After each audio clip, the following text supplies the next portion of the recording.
శ్రీకాకుళం నగరంలో దారుణం చోటు చేసుకుంది. కట్టుకున్న భర్తను కడతీర్చింది ఓ మహిళ. అసిరినాయుడు విజయలక్ష్మి అనే దంపతులు ప్రకాష్ నగర్లో నివాసం ఉంటున్నారు. అయితే అసిరినాయుడు ప్రతిరోజు మద్యం సేవించి తన భార్యతో గొడవ పడేవాడని తెలుస్తోంది. ఇదే క్రమంలో రాత్రి కూడా మద్యం మత్తులో వచ్చిన అసిరినాయుడు తన భార్యతో వాగ్వాదానికి దిగాడు. కోపంతో తన భర్తపై కత్తిపీటతో దాడి చేసింది విజయలక్ష్మి. విషయం తెలుసుకున్న వారి కుమారుడు పోలీసులకు ఫిర్యాదు చేశాడు. దీంతో ఘటనా స్థలానికి చేరుకున్న పోలీసులు విజయలక్ష్మిని అదుపులోకి తీసుకున్నారు. క్లూస్ టీం ఆధారంగా దర్యాప్తు చేస్తున్నట్లు పోలీసులు తెలిపారు.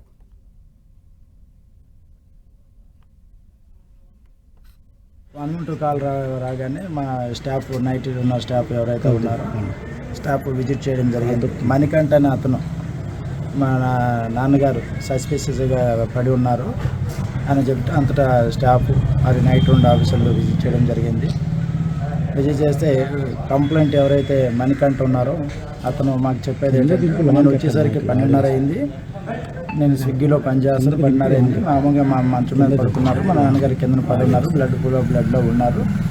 ఏం జరిగిందంటే రాత్రి మీ నాన్నకి నాకు తాగేసి వచ్చాడు, నన్ను కొట్టడానికి ఎంజాయ్ చేశాడు, డబ్బులు అడిగాడు, మందుకి ఇవ్వలేదు, ముందు ఇచ్చాను, తర్వాత మళ్ళీ వచ్చి నాకు డబ్బులు ఎందుకు అడిగితే అంటేనే ఇవ్వలేదు అని ఇచ్చేస్తాను జుట్టు పట్టుకొని లాగి గోడ గట్టించి ఇది చేశాడు. నేను తోసేస్తే మీ నాన్నకి మరి దెబ్బ తగిలిందేమో, నాకు స్ప్రో కలిపోయి అప్పటికే నాకు ఒంట్లో బాగాలేదు, పడిపోయాను, నాకు తెలియదు మీ నాన్న దెబ్బ తగిలింది, అలా మామూలుగా పడిపోయి ఉన్నాడేమో అనుకున్నాను. కానీ ఇలాగ దెబ్బ తగిలితే తూయడం వల్ల దెబ్బ తగిలి హెడ్ ఇంజరీ అయ్యి దానివల్ల చనిపోయాడు నేను అనుకోలేదు అని ఆ మదర్ చెప్పిందని అన్నాడు. అంతకు మేము సీన్ విజిట్ చేయడం జరిగింది. సీన్ విజిట్ చేసి సీన్లో అతను ప్లాన్ ప్రకారం మర్డర్ చేసినట్టు కనిపిస్తుంది.